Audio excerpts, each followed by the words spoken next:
I will give you the background how Excel is stopping to enter any number in a particular range. So before we start, I would request everyone please subscribe my channel and do not press bell icon so that whenever we uploading a video you will get the notification automatically.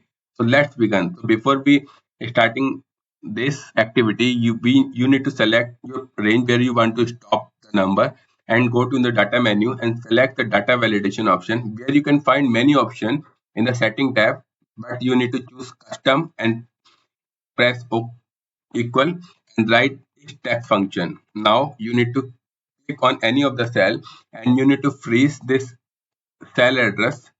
Now you need to go into the error message stop. You can select the stop and input information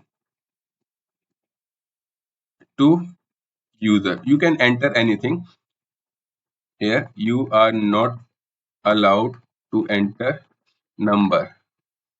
Now you can see if I enter A1, it is not allowing me. If I enter A or India, America, it is allowing me. But if I enter 1, 2, 3, it is not allowing me. You can see it is stopping me to enter any number in any of the range. So I hope you like this video. Please subscribe my channel. Again, I would request please share this channel with all your relative, colleagues, friends, relative, so that everyone get the knowledge free. Thank you so much.